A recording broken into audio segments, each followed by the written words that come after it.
If you didn't know he was responsible for 10 murders, you'd probably like him. At a towering 6'9" most people thought of Ed as a gentle giant, a guy you'd want to grab a beer with, and lots of California cops bought him around or two.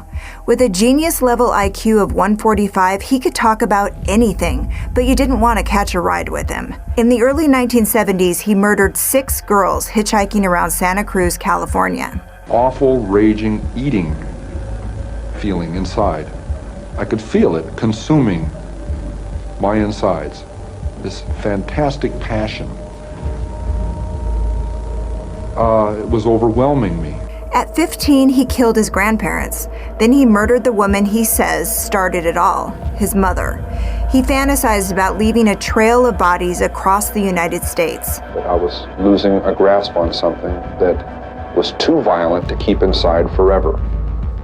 As I'm sitting there with a severed head in my hand, talking to it, or looking at it, and I'm about to go crazy, literally. I'm about to go completely flywheel loose and just fall apart. I say, wow, this is insane. And then I told myself, no, it isn't. You're saying that, and that makes it not insane. Ed couldn't understand or control the monster inside of him. So in April of 1973, he picked up the phone and turned himself in. Today, he's serving 8 life sentences in the California Medical Facility in Vacaville. So what do you think of these quotes from his last parole hearing in 2017? When asked what he would do if he was released, God help us, Kemper replied, "What would I do? What would I be telling people in the hallway? Hide, head for the hills." He was referring to the expected media attention, but in all seriousness, he did tell the board that the people living in his mother's old apartment, the place where she and her friend were brutally murdered, apparently wrote to him and offered to let him live there with them, should he ever get out. Oh boy. And when asked what he might do if he was back on the streets and came across a lone woman, he answered that he would go in the opposite direction rather than play with temptation. And finally, he was asked if he believed the community would be safe if he was released, and his answer, absolutely. But would I be?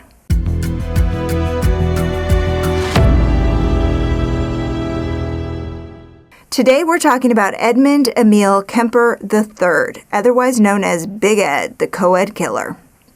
I'm Amy, and this is True Crime Recaps. So before we get into what Ed did, let me tell you what he's most proud of.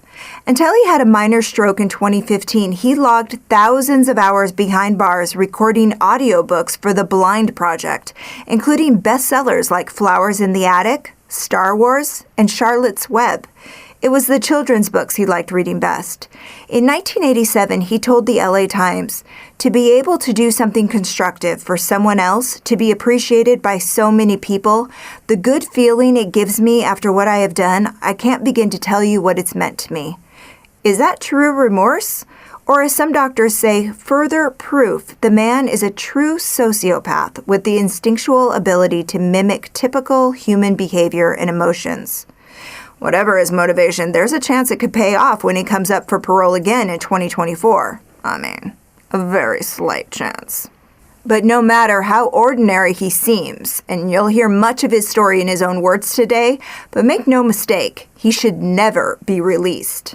Let's pick up his story with his parents' separation and eventual divorce when he was about 9 years old in 1957, Burbank, California. Ed was the middle child, sandwiched between sisters on both sides. His dad was a big man, and Ed was too, and he idolized his dad, Edmund Jr. He was a World War II vet. He's working as an electrician, but his mother took a dimmer view of her husband.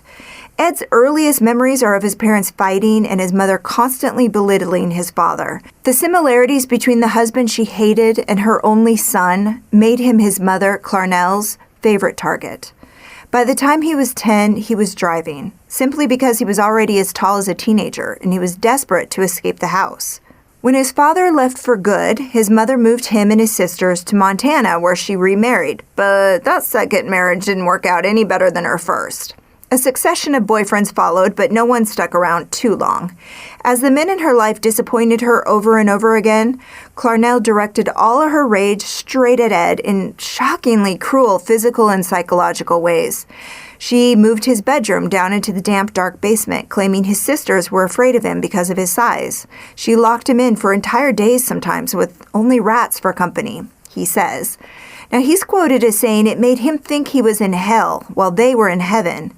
On her best days, he says she ridiculed and humiliated him, constantly referring to him as a real weirdo. As the probation commissioner said, a lot of people have terrible childhoods and they don't go on to commit 10 murders, so... As a child, he and his sisters played games straight out of an episode of The Addams Family. His favorites were electric chair and gas chamber. The kids would take turns being strapped into a chair, then try to get loose before the gas got them or fake death by electrocution in the chair. A childhood spent watching the family's chickens be decapitated led to fantasies about doing the same to people. But he settled for decapitating and dismembering his sister's dolls. Of course, today, or at least in 2017, Ed claimed that was just child's play. He was just getting his sisters back for breaking his own toys, so he cut off the heads and the hands of their Barbies. By the time he was 10, he graduated to animals.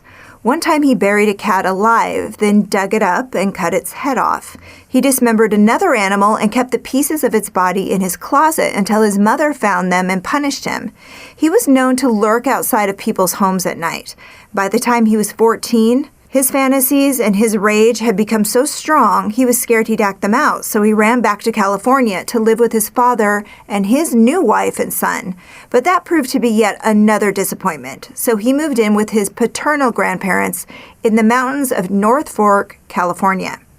They lived on an extremely isolated property, about 45 miles from Fresno, but from his perspective, his grandmother, Maud, was just as abusive as his mother. Now, he said his grandfather, Edmund Sr., suffered from dementia, and his grandmother constantly mocked and belittled him for it, although close family members say the man was just hard of hearing. In any case, Ed had long ago developed an interest in guns, but now with nowhere else to go and not much to do, he took the time to hone his skills. It was his grandfather who gave him his first .22 rifle, thinking his grandson would enjoy shooting at tin cans for target practice. But Ed had darker things in mind. He used it to hunt rabbits and gophers for the thrill of the kill, and the one thing he was not allowed to shoot at were the birds. And when he ignored that rule, his grandmother often punished him by confiscating the rifle, his most loved possession at that point. But he always found her hiding place and took it back. And when he did, he'd be angrier than ever, taking out his aggressions on the animals while fantasizing about doing the same thing to the humans in his life. So this went on for about 10 months until he finally gave in to his rage on August 27th, 1964. The way he told it in his 2017 parole hearing, he grabbed his rifle and whistled for his dog to go out hunting. But when he looked back into the kitchen where his grandmother was sitting at the table with his back to him, he couldn't resist the overwhelming urge to pull the trigger. He shot her once in the head and twice in the back. Then he dragged her body into the bedroom. According to Margaret Cheney's book, The Co-Ed Killer, the last thing his grandmother ever said to him as he walked out the door was, "You'd better not be shooting the birds again." Ed was 15. His grandfather was out running errands at the time, which gave him time to think how upset the man would be when he found out what happened to his wife. So when he got home, the solution to that was that Ed went outside and shot him dead in the driveway. Later, he would say he shot his grandmother because he wanted to see what it felt like. He turned to his mother for help. With his grandparents' bodies next to him, he called Clarnell and told her what he did and asked what he should do. She told him to call the sheriff and turn himself in, so he did. He was sent to a Atascadero State Hospital for the criminally insane. Doctors diagnosed him as a paranoid schizophrenic and put him on a regimen of medication and therapy, and it worked. He was getting better. The delusions and bloody fantasies were going away, and he thrived in the institutional routine. Now, some reports say he was smart enough to memorize the assessment answers, and that's why they thought he was getting better. And he was even trusted with assessing new patients, while other reports say he did, in fact, legitimately get better with treatment. The truth probably falls somewhere in between. And certainly if he hadn't been released, 8 more people would not have lost their lives to him. Now, before we dive deeper into what happened, we need to give a quick thank you to today's sponsor. I want to thank Canva Pro for sponsoring this episode. Canva Pro is the easy-to-use design platform that has everything you need to design like a pro. Before I found this, I was trying to put together Pinterest graphics in Word. They did not turn out great. But with my Canva Pro subscription, I got access to professionally designed templates for Pinterest and other social media platforms. And that's just the beginning of what they have to offer. Canva Pro has everything you need in one place, including a collection of over 75 million premium photos, videos, audio, and graphics. My favorite Canva Pro feature right now is their resizing button. So say you create a great poster and you want a Pinterest size so you can share it there. All you have to do is click resize and it automatically adjusts the design. You can design anything, big or small. If you want to take your Instagram feed to the next level or put together professional party invitations or even design your own coffee mug, whatever you have in mind, design like a pro with Canva Pro. Right now, you can get a free 45-day extended trial when you use my promo code. Just go to canva.me/true to get your free 45-day extended trial. That's canva.me/true. Canva.me/true. Now on with the show. Doctors were so impressed with Ed's progress, they allowed him to walk out when he was 21 with the recommendation that he not be left in his mother's care. But it was the judge who had the ultimate authority. I got parole to my mother. Atascadero decided that I never need to talk to her again at all. Don't give her a Christmas present. Leave her alone. She got her pound of flesh out of you. I wasn't sniveling about my mother to them. I didn't like to hear what they had to say about her. She went through 3 husbands like a hot knife through butter. 4 months after I was out, I was back into the fantasy bag. My first date was an absolute disaster. It wasn't her fault. You know? And I didn't blame her even then. I'm saying it was a terrible tragedy, but boy, she didn't ever talk to me again. It was awful. It wasn't sexual or grabbing at her or nothing. I was just such a dork, taking her to a John Wayne movie and Denny's. It's terrible. I'd never been on a date. At 16, that was cool, you know. I'd never been on a date, you know. I was locked up since I was 15. But I can't tell her that. Oh, gee, you don't mind me, you know. She kind of got hung up on my looks or whatever. You know, I mean, she's a gorgeous young lady. Pure class, and she saw something there that I guess wasn't there, and boy, she found out quick. In a later interview, supposedly with a reporter from Cosmopolitan magazine, he's quoted as saying he didn't know whether he wanted to date girls or see their heads on sticks. And his older sister said that in his early teens, he confessed he had a crush on one of his teachers. And when his sisters teased him about kissing her, he told them he would, but only if she was dead first. But in 1969, at 21 years old, Ed Kemper wasn't sure what to do with himself. His murderous fantasies were coming back strong, and he was suddenly in a world he had no idea how to act in. There was a constant war between good and evil raging inside of him. I was raging inside. There was just incredible energies, positive and negative, depending on a mood. That would trigger one or the other.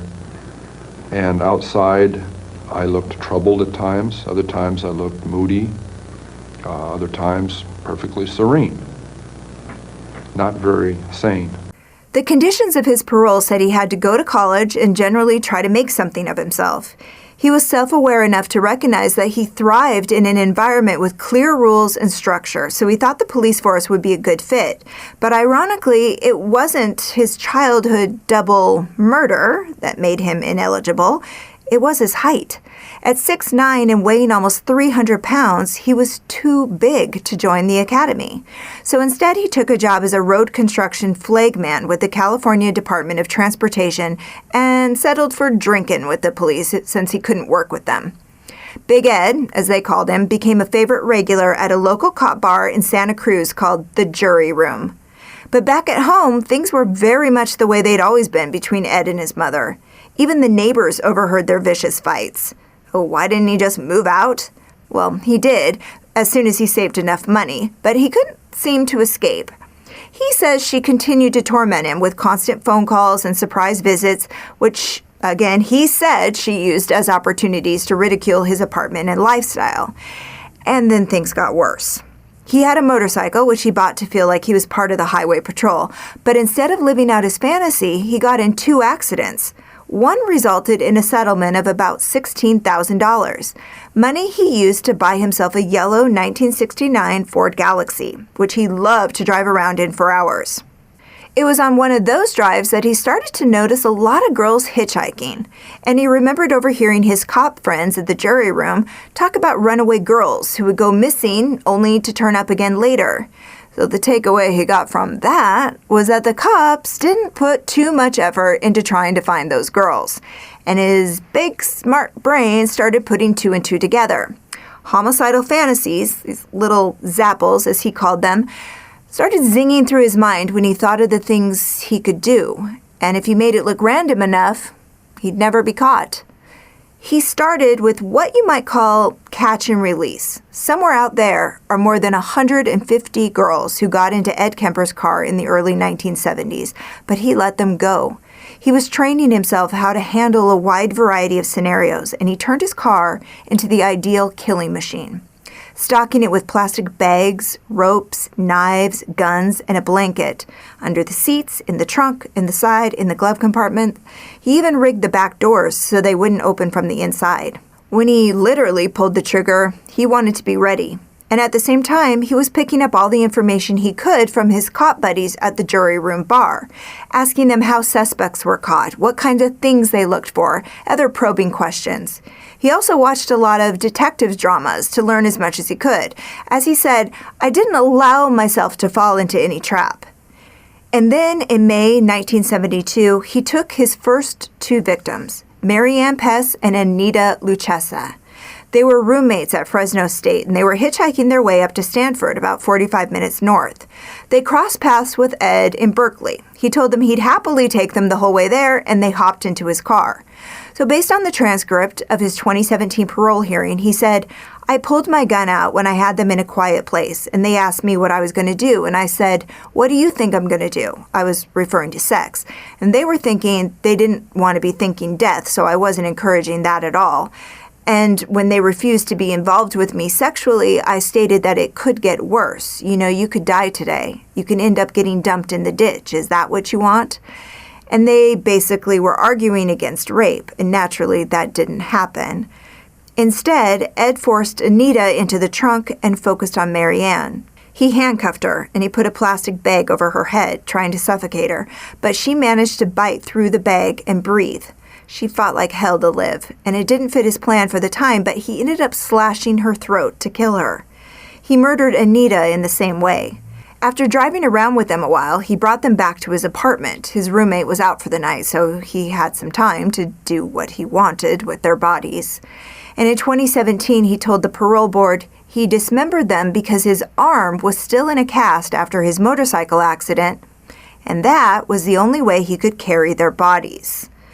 Once he had them inside, he washed the blood off their heads and decapitated them so he could look at them the way that they had been in life, two beautiful girls. And then he defiled them over and over before eventually leaving their heads in the mountains around Santa Cruz. Anita's head and body were never found. Why those girls?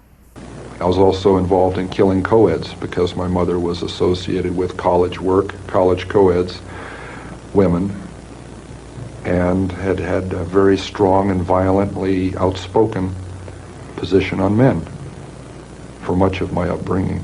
My mother was a sick, angry, hungry, and very sad woman. I hated her, but I wanted to love my mother.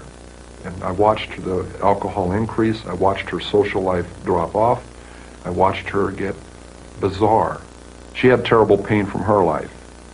Earlier life, her upbringing, a failed marriage with my father. I'm a constant reminder of that failure. I hate to distill it down into such, into one-word realities like that. There's a lot that leads into that happening, but that is what happened.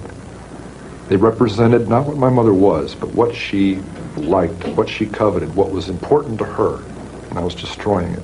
He fell back into his favorite hobby of driving around, catching and releasing potential victims. The next girl, who wasn't released, was 15-year-old Aiko Ku. She was hitchhiking near the university, and Ed claims he never would have picked her up if he knew she was still in high school. It was September 14th, 1972. She was running late for dance class and she didn't want to wait for the bus. When he had her in the car, he pulled out his gun and showed it to her, but convinced her that he was going to use it on himself, and if she didn't put up a fuss or try and signal for help, then she would make it out alive. He says he actually got out of the car and accidentally locked himself out, and she opened the door for him. Like the first two victims, he drove to a secluded spot and tried suffocating her by taping her mouth shut and squeezing her nose closed. But it didn't work, and in the end, he strangled her with her own scarf. He defiled her body, he put her in the trunk, and then he went to the jury room for a few beers with his cop buddies. He talked about opening the trunk in the parking lot of the bar to admire his latest catch as if he was a fisherman, and she was the day's trophy. She wasn't a prize he was willing to part with very quickly. Now, while you take a quick breath to recover from this story so far, I'm just going to pop out with another quick thank you to the sponsor for this podcast. I'll be right back. This episode is brought to you by HelloFresh, America's #1 meal kit delivery service. Chris and I like to shake things up when it comes to dinner time, and that's why we love HelloFresh. They offer so much flexibility with customizable orders every week. You can add extra proteins and sides, change up the serving size when you have guests, or just double up on your favorite recipes. You can customize your order on the app in minutes. This week, we're keeping it vegetarian friendly, and HelloFresh makes it so easy. Chris made me the black bean and poblano flautas with guacamole, pico de gallo, and sour cream, and he scored so many points that night. And I feel great about making HelloFresh a part of our lifestyle. Did you know HelloFresh has already donated over 4 million meals to charity in 2020, and now they're stepping up food donations to local communities amid the food insecurity crisis and pandemic? I like that a lot. Give it a try for yourself. Go to HelloFresh.com/TCR14 and use code TCR14 for 14 free meals, including free shipping. Again, that's HelloFresh.com/TCR14 and use code TCR14 for 14 free meals, including free shipping. Now, back to the recap. The next day, he had a court-ordered appointment with his psychiatrist. He managed to convince the doctor he was completely cured. As far as they knew, he'd done nothing illegal since his release and his therapy mandate was lifted. Ayako's head was in his trunk at the time. Although authorities still had no idea who was behind these disappearances, they warned college girls against getting into a car with anyone without a university sticker. But that was no problem for Ed. His mother worked as an administrative assistant at the university in Santa Cruz, and he had a college parking sticker on his car. He used it to his advantage in twisted ways. He bought himself a .22 and went looking for an innocent college girl to shoot and violate. On January 7th, 1973, he came across Cindy Shaw. He shot her, then took her back to his mother's house. By that time, he'd lost his job with the transportation department, and without a steady income, he was back at home, living with his mother. She was at work, so he delighted in the fact that he could bring Cindy's body into the house, dismember her in the bathtub, and defile her head in his mother's room. When he was finished, he buried her head in the garden, facing his mother's room. A sick inside joke because, as he said, she always wanted people to look up to her. He threw the rest of her body over a remote cliff, but it wasn't long before they were found washed up on the beach. About a month later, on February 5th, 1973, he and his mother got into yet another screaming argument, which drove him out of the house and behind the wheel. He headed straight for the campus to find more innocent victims to vent his rage onto. "The first girl that's halfway decent that I pick up, I'm going to blow her brains out." That's what he said later. That girl was Rosalind Thorpe. She saw his university sticker and had no qualms about accepting a ride from him. By that time, he was an expert at making people feel safe around him, despite his enormous size. So with Rosalind in the passenger seat, it wasn't hard to pick up a second victim, Allison Liu. She hopped into the back seat and the three of them set out. But this time, he didn't even pull over before shooting Rosalind in the head and Allison twice in the back seat. He said she was moving around so much, he missed the first time. When they were dead, he pulled over and put their bodies in his trunk and headed back to his mother's house. He claims he went inside, then made an excuse to go back out, where he beheaded both girls in his trunk in plain view of anyone that might have passed by. But no one did. He kept their heads in his bedroom so he could defile them as often as he wanted for the next couple of days. And when he was done with them, he disposed of their body parts like he did the other girls. Their murders satisfied his bloodlust for a while, but the following month, it's been reported that he met a girl on a local beach that would later become his fiancée. Now, her name has never been released, as far as I could tell, but by the next month, those zapples were building back up inside of him.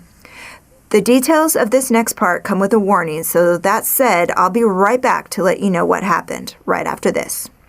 I want to thank Way for sponsoring this episode. So I don't know about you, but I used to dread washing my hair. Like, not to be gross or anything. I mean, I did wash my hair, but it used to be such a chore, especially the after part. Trying to drag a comb through it and still fighting through some product and brittle sections. Ugh. But when I started using Way Detox shampoo, it was like pushing a giant reset button every time I wash. It's made with a combination of apple cider vinegar and keratin to exfoliate and balance your scalp. Plus, it smooths frizz and leaves your hair super shiny. And it's great for all types of hair, even if yours is treated with keratin, chemicals, color, or even if you have a Brazilian blowout. And now when you're ready to undo some damage, hit the reset button with the Way Detox shampoo. Go to THEOUAI.com and use code TCR to get 15% off your entire purchase. That's THEOUAI.com, code TCR. Now, back to the recap. It was springtime. It was April. And for 2 months I hadn't killed. And I said, it's not going to happen to any more girls. It's got to stay between me and my mother, and I can't get away from her. We're still fighting. She's still belittling me. I'm like a puppet on a string, and I entertain her. She knows all my buttons, and I dance like a puppet with that pain. And it had even gotten physical, to where I had physically grabbed her and thrown her onto her bed, trying to emphasize a point that I was threatening to kill her. So here I pick up these 2 young ladies in Berkeley on Ashby Avenue. One has flowers in her hand, petite little dolls. They're in granny dresses and they're hitchhiking, a couple of real experts. I want to see how together I am, if I can resist this temptation. You going to Walnut Creek? Great.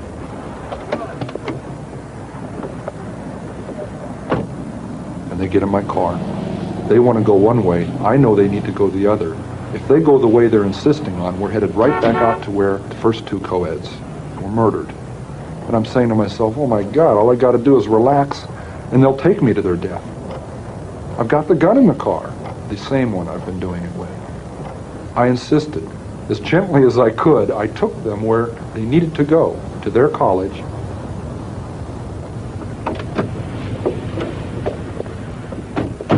Thanks a lot. That was 1 week before I murdered my mother. I said, she's got to die, and I've got to die, or girls like that are going to die. And that's when I decided I'm going to murder my mother. I knew a week before she died, I was going to kill her. And she went out to a party, she got soused, she came home, went to sleep. I was woken up by that, came out. I walked up to her bed. She's laying there reading a paperback. As many thousands of nights before. And she said, oh, I suppose you're going to want to sit up all night and talk now. Shit. And I looked at her, I said, no. I said, good night.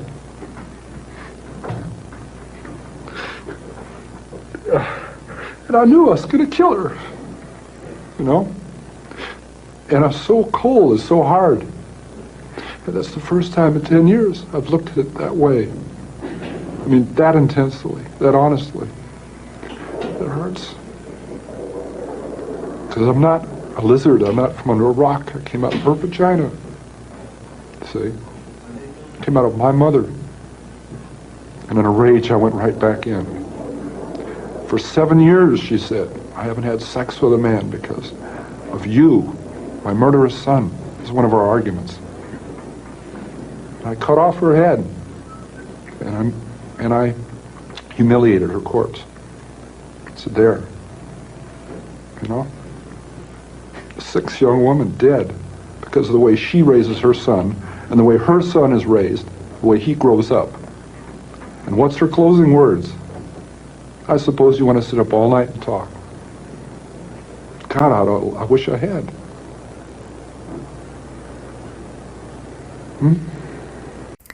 Instead, he took a claw hammer to her head, acting out a fantasy he said he had since childhood.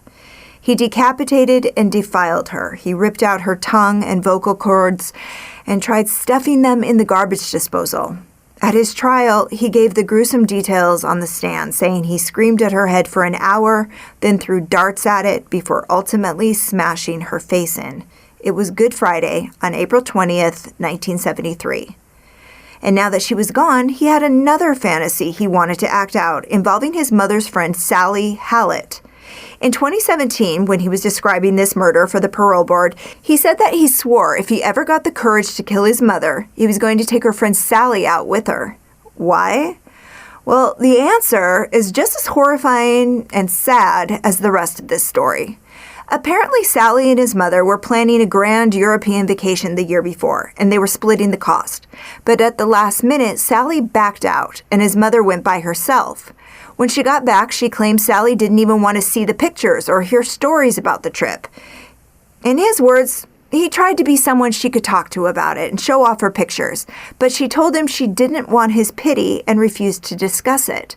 As much as he hated his mother for it, he hated Sally too, for disappointing her, and he vowed he'd make her pay with her life. The next night, after killing his mother, he called her up and asked her to come over for dinner, saying he was making a meal as a surprise for his mom. When Sally walked in, he put his arm around her throat and pulled so hard he broke her neck.